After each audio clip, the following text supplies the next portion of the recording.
Hello guys, nama saya Jason dan bertemu lagi kita di dalam Alright Nopo Channel.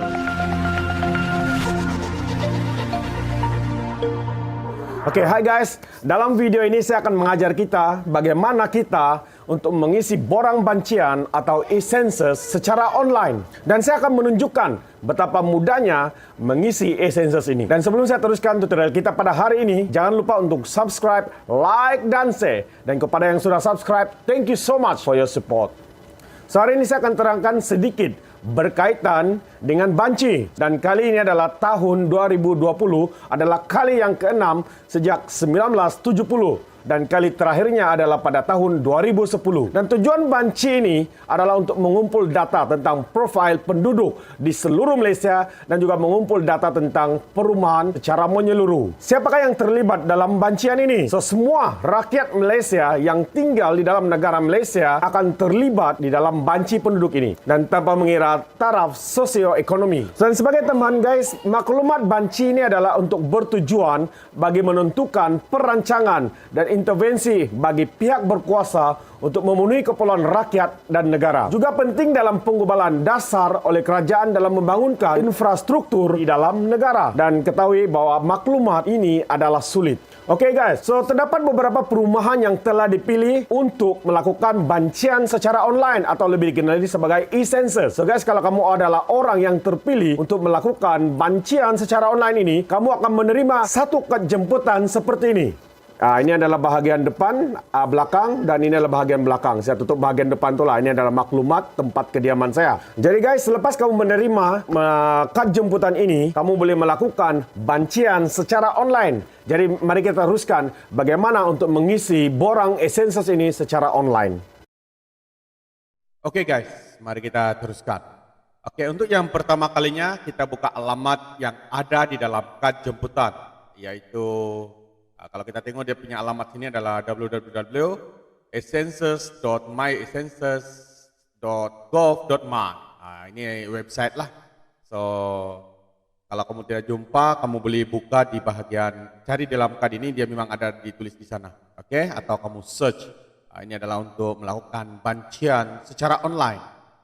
Oke, so mari kita buat bersama supaya kita senang. Oke, kamu boleh ikut. Jadi kalau kita tengok dalam paparan ini, kita boleh nampak ada bahagian. Kalau kita sudah masuk di dalam website ini, di bahagian depan ini kamu akan nampak pengguna kali pertama.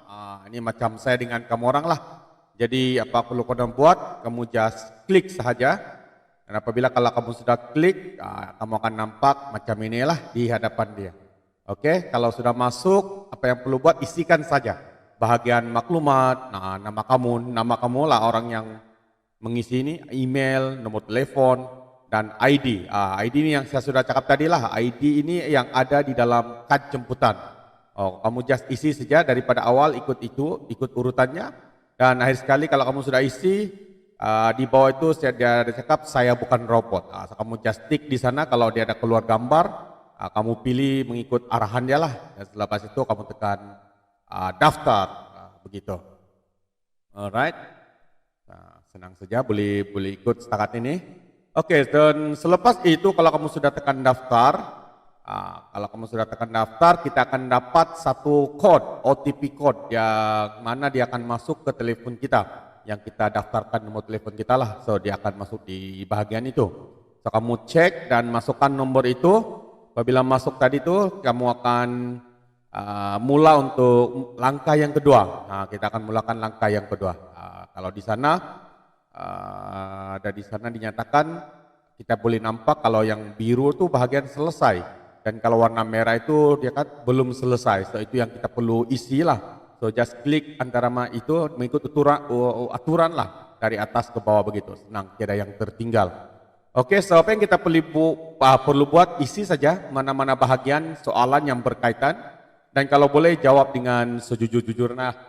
Jangan ada yang jawab main rambang mata saja begitu. Kalau boleh jujur, ikhlas begitu, kan? Macam inilah, ditanya alamat yang lengkap. Jadikan beri alamat rumah kamu lah. Jangan letak rumah girlfriend kah, kekasih gelap kah, kekasih terang kah begitu, kan? Jadi alamat rumah kamu, di mana kamu tinggal sekarang itu, kan? Tidak apa, main-main saja, jangan marah guys. Alright, so kita teruskan. Satu lagi, ini bukan untuk mencari siapa yang belum bayar income tax begitulah.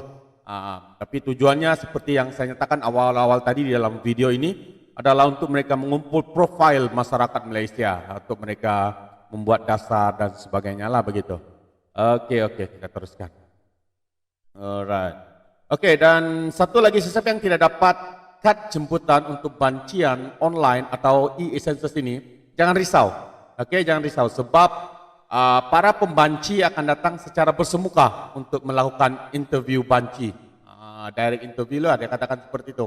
Kalau kamu tidak, rumah kamu tidak didatangi, maksudnya ada beberapa jenis bancian lagi. Mungkin mereka akan buat calling banci, itu lebih senang. Mana-mana yang lebih mudah lah, begitu. Alright, so jadi rumah siapa yang dilawati nanti itu kalau boleh beri kerjasama lah, beri kerjasama kepada diorang ini. Kalau boleh jangan dihalau, diorang ini mau dapatkan maklumat, oke? Kalau boleh terima dengan seadanya, ya gitu. Oke, tapi saya percaya nih orang-orang Sabah ini memang baik-baik lah, tidak akan buat begitu halau atau sebagainya, betulkah? Alright, terbaik, orang Sabah memang terbaik. Oke, so akhir sekali selepas semua soal kaji selidikku kamu jawab, oke, yang berkaitan kamu akan di bahagian sana ada warna biru juga, kamu akan tekan sahkan atau pengesahan begitulah. Kalau belum kamu boleh ulang balik, repeat balik, oke, atau tekan di sebelah kiri ada bahagian dia punya option sana, kamu boleh pilih mana-mana yang tertinggal, tapi selalunya kamu tidak akan dapat next lah kalau tidak dijawab, oke? So kalau dijawab sepenuhnya sehinggalah ke akhir ini macam yang kita buat sekarang ini, kamu akan jumpa satu di dalam box warna biru dia katakan sahkan. So itu maksudnya pengesahan. Kalau kita buka itu, kalau kita buka itu apabila kita sahkan, kita akan nampak paparan terakhir. Yang mana dia akan cakap seperti ini. Dia cakap terima kasih karena meluangkan masa mengisi borang kaji selidik ini. Alright. Maksudnya kalau ini sudah ada di dalam paparan kamu punya PC atau laptop, maksudnya kamu sudah berjaya melakukan tanggung jawab kamu sebagai seorang rakyat Malaysia atau orang Sabah. Alright. So kalau sudah so semuanya so terima kasih dan saya juga melakukan bahagian saya. Dan saya percaya orang-orang sana, bagi kita yang belum melakukan bahagian kita masing-masing, saya mendorong kita untuk siapa yang dapatkan jemputan istilah essentials ini sebab tarik lanjutannya juga telah dilanjutkan sehingga 6 hari bulan Oktober ini. Dan selepas itu saya dengar para pembanci akan melakukan direct interview daripada rumah ke rumah lah yang tidak berjaya melakukan essentials itu. Oleh itu, jadilah penduduk dan orang Sabah yang bertanggung jawab. Data kita, masa depan kita bersama. Marilah banci keluarga kita bersama. Aramaiti, kihoi. Sekian, bye-bye.